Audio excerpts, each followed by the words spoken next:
हम इस वक्त रबीपुरा गांव में हैं, ग्रेटर नोएडा के। अभी आप देख रहे होंगे आजकल काफ़ी ट्रेलर आ रहा है। गदर 2 सनी देओल की रिलीज़ होने वाली, अमीषा पटेल है उसमें, उसकी प्रमोशन चल रही है। उस पिक्चर को देखने के लिए क्या भीड़ होगी आप देखिए आसपास। ये रबीपुरा गांव है ग्रेटर नोएडा का, और यहाँ पर जो असली गदर फिल्म की किरदार हैं उनको देखने के लिए यहाँ पर लोगों की भीड़ लगी हुई है। हमारे साथ सीमा है जो सचिन के लिए पाकिस्तान से नेपाल होते हुए भारत आ गई हैं ग्रेटर नोएडा के इस गांव में, और सचिन है जो कि इसी रबीपुरा ग्रेटर नोएडा के रहने वाले हैं। तो अब इस वक्त जो है हम लोग के साथ में हैं, इनको पुलिस ने गिरफ्तार भी किया था गैर कानूनी तरीके से यहाँ पर आने के लिए भारत में, और इनको कल कोर्ट ने बेल दे दी है। सीमा बताइए कैसा लग रहा है, पहले बताइए। यहाँ पर जब से बेल आपको मिली है, यहाँ पर तो आप लोगों को आपको देखने के लिए जब से आई हैं तब से तो लोग लगातार आ रहे हैं। सुबह जब मैं सो के उठी तो मुझे उसने उठाया, पुलिस वाले ने, छोटो सीमा तुम्हारी रिहाई हो गई। हाँ। तो मैं तब चीख पड़ी क्या सच में, क्योंकि मुझे था कि 6-5 महीने तो मैं यहीं पड़ी रहूँगी कि कौन करेगा। ये भी यहाँ, पापा भी यहीं जेल में थे, मैं भी जेल में थी।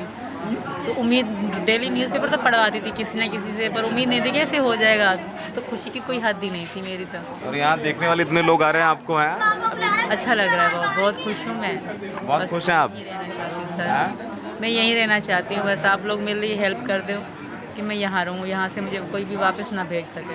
वापस नहीं भेज सके। अच्छा, आपने सिंदूर भी लगाया हुआ है, बिंदी भी लगाई हुई है, साड़ी भी पहनी हुई है, तो एक भारतीय महिला की तरह जो शादीशुदा हो जाती है, चूड़ी वगैरह भी पहनी हुई है, तो आप पूरी इंडियन ही हो गई। तो आपने ये अच्छा लग रहा है ये पूरा सब कुछ? बिल्कुल सर, मैंने ये धर्म स्वीकार कर लिया। जब मैं हिंदू, मेरा पति हिंदू, तो अच्छा लग रहा है। तो देश भी अब मेरा हो गया, इंडिया भी, अब मैं इंडियन हूँ। अब आप इंडियन हैं? थोड़ा कागजी है वो हो जाए फिर बस। कागजी हो जाए। अच्छा सचिन, कैसा लग रहा है? अब आज तो कोर्ट से भी बेल मिल गई, अब थोड़ा सा डर जो लग रहा था कि छुप छुप के रह रहे थे, अब थोड़ा सा राहत है कि अब तो लीगल तरीके से निकल करके आगे बाहर?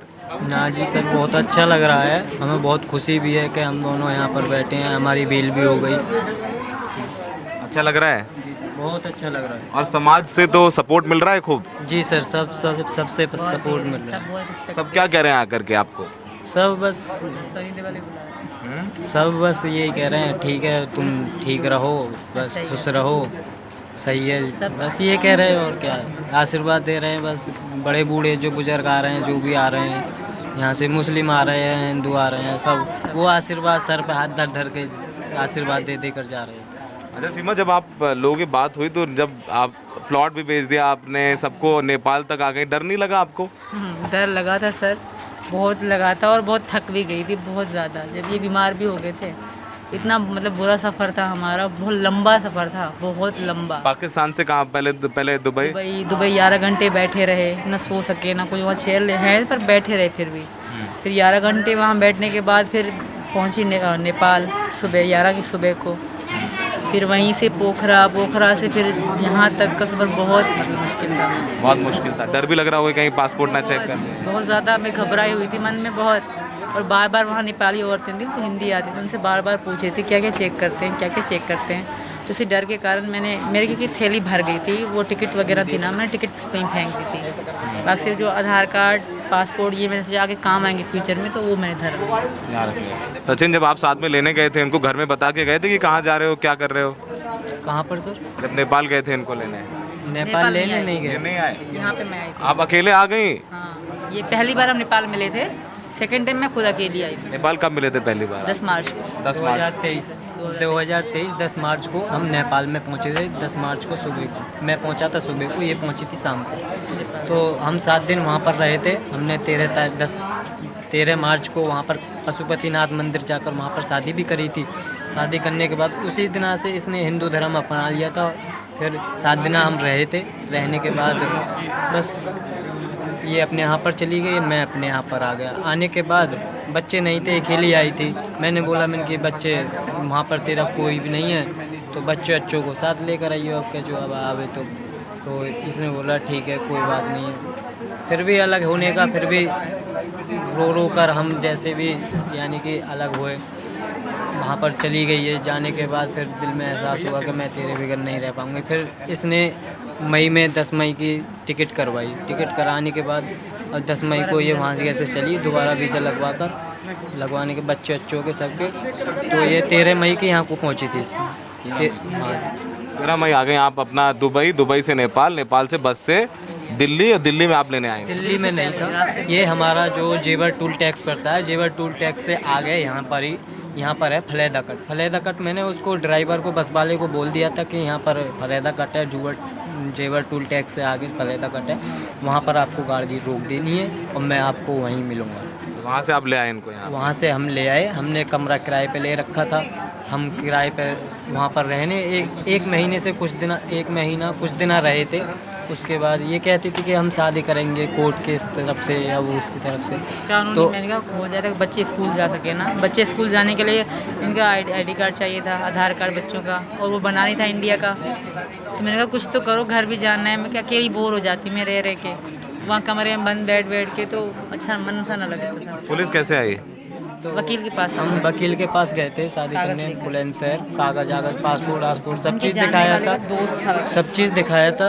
तो हम वहाँ के वकील ने तो भेज दिए थे कि इनके जाओ अब तुम ठीक है, कोई बात नहीं, तुम रह सकते हो यहाँ पर। हमें खुश करके वहाँ से भेज दिया। हम रात को यहाँ पर पहुँचे तो अगले दिन पता पड़ी कि हमें पुलिस ढूंढती हुई। यानी वकील जिसके बाद मदद लेने गए उसने पुलिस को बुला लिया और आपको अरेस्ट कर लिया पुलिस? अगले दिन बता दिया उसने। अगले दिन फिर आपको पुलिस ने अरेस्ट कर लिया और अब आपकी बेल हो गई?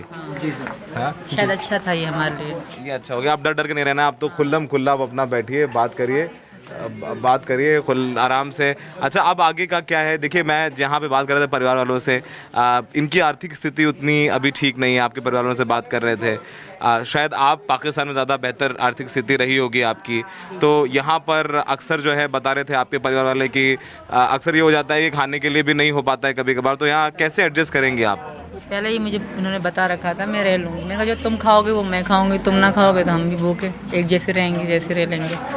अच्छा, मुझे हर चीज़ एक्सेप्टेबल, हर चीज़ मैंने इनको पहले कहा था, मुझे मैं हूँ, मैं सेट हूँ, मैं रह लूँगी। और वहाँ आपके परिवार के लोग, अभी किसी का फ़ोन आया, आपके माता पिता वगैरह कोई? पिता नहीं है सर मेरे, दोनों ख़त्म हो गए। पापा ही थे सिर्फ, वो दिसंबर में ख़त्म हो गए। उससे पहले मम्मी तो 18 साल पहले, हम छोटे से थे तब। तो यानी अभी कोई नहीं है आपके फैमिली की तरफ से? भैया है, बहन भाई, उनके तो ब्याह होने जा रहे हैं, वो अपनी ज़िंदगी में खुश रहेंगे। पीछे ऐसा कोई खास रिलेशन नहीं था जिसके लिए मैं सोचती और मैं यहाँ नहीं आती। अच्छा, तो मतलब अब आप मुड़ के नहीं देखेंगी? मैं बिल्कुल भी नहीं देख सकती, कोई भी नहीं है मेरा। कोई होता तो देखते, वो अपनी लाइफ में हर कोई खुश है। अच्छा, हाँ। तो अब यहाँ पर इंडिया तो पहली बार ही आई है, अब जाहिर सी बात है कैसा, अभी तो आप तो खुलेआम देखिए, सब आपको देखने, तो चेहरे देखिए सबके यहाँ पे आसपास। एक बार पवन जी जरा सबके चेहरे दिखाइए, यहाँ पे सबके चेहरों में मुस्कुराहट है, सब आपको देखने के लिए आ रहे हैं, तो इतना प्यार मिल रहा है आपको यहाँ पर। और जाहिर सी बात है, आप वही बोला ना कि इतनी जो है उत्सुकता, इतनी ज़्यादा भीड़ गदर 2 देखने के लिए नहीं हुई, इतनी यहाँ पर हैं? ये क्या है? ये भैया जैसे फ्रेंड है। ये पबजी? अच्छा, तो आपने पबजी खेलना सिखाया? नहीं। तो ये पबजी खेलने से आप लोगों की दोस्ती शुरू हो गई, पबजी खेलते खेलते? हाँ, पबजी से ही मिले थे हम, पबजी से ही शुरू हुआ था ये सब पबजी गेम। अच्छा, आप क्या काम करते थे यहाँ पे तब? मैं काम जब लॉकडाउन चल रहा था साल 2020 में, साल हम जब फ्रेंडशिप हुई तब लॉकडाउन थे हमारे यहाँ पे और यहाँ पे भी। अच्छा, तो मतलब काम तो मैंने कई जगह कराया है, जहांगीरपुर में भी कराया, गाजियाबाद में भी कराया, दिल्ली में भी कराया और वहाँ पर भी कराया, क्या कहते हैं, मूवीज़ कंपनी में भी काम कराया। तो अपना काम करते हैं, ऐसे पैसे नहीं मिल पाते थे जो यहीं पर मिल रहे थे मुझे। तो अब गांव में पिताजी क्या कह रहे हैं? पिताजी कह रहे हैं कि शादी वादी अब एक तो हो गई, पशुपतिनाथ में आपने कहा मंदिर में करे, अब यहाँ भी तो करेंगे भाई? पिताजी का ये कहना ये है कि यहाँ जगह जैसे रीति रिवाज से यहाँ जगह हिंदू धर्म में शादी होती है, उस तरीका की जैसी भी हम पे बनेगी उस तरीका की हम तुम्हारी शादी कराएंगे। इनकी 4 बच्चे, आपको समस्या नहीं कोई? नहीं, कोई समस्या नहीं है, रखने के लिए घर वाले भी तैयार हैं और मैं भी तैयार हूँ। ये आपकी बेटी है? जी सर। उन्हीं से पूछे ये कौन है? ये कौन है? पापा है।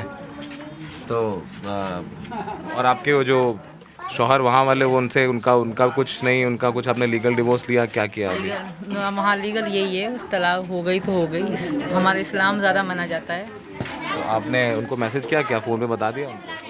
मैंने वैसे तो हो गया था हमारा, अभी भी वो वीडियो छोड़ रहे हैं तो मैंने उनको कहा आप इन वीडियो को इग्नोर कर दें, वे ड्रामा कर रहे हैं खाली कि मोदी जी ऐसा कर देंगे या ये जी ऐसा कर दें, वापस दे दें, ऐसा कुछ भी नहीं है। तुम पहले क्यों नहीं आए, पहले क्यों दब पड़े रहे वहाँ पे, अब क्यों याद कर रहे हो जब हमने अपनी ज़िंदगी का फैसला कर लिया तो अभी उनको याद हम आ रहे हैं। तो आप भी पबजी खेलती थी वहाँ पर, आपको मोबाइल फ़ोन पर पबजी का शौक था? बहुत ज़्यादा। मैं शुरू में इतना नहीं था, मैं होम स्पेस खेलती थी गेम, फिर ऐसे पबजी लड़कियाँ खेलती थी तो पबजी खेलना शुरू करा हमने, फ्रेंड खेलती थी मेरी, फिर खेलते खेलते आदत बढ़ गई। जब यही मिले थे 1 महीने बाद ये मुझे मिले थे जब मैं खेलती थी। तो फिर नंबर एक्सचेंज हो गया आप लोगों के खेलते खेलते, फिर बातचीत शुरू हो गई, फिर 2023 में आप लोग मिले, अप्रैल में नेपाल में, मार्च में मिले आप लोग, फिर वहाँ पे आपने शादी की, उसके बाद दोबारा आप मिल रहे हैं। तो फिलहाल आप देख लीजिए आसपास कितनी भीड़ है इनको देखने के लिए, सीमा को और सचिन यहाँ पर हैं, इन लोगों को देखने के लिए यहाँ पर भीड़ लगी हुई है सुबह से जब से आए हैं। तो फिलहाल यही कहानी, और अब इनका यहाँ पर हिंदू रीति रिवाज के हिसाब से समाज में भी एक शादी होगी और फिर इनका यही कहना है कि यहीं रहना चाहती हूँ, सरकार से भी इनकी यही अपील है। सहयोगी पवन के साथ ग्रेटर नोएडा से सौरभ शुक्ला, NDTV इंडिया।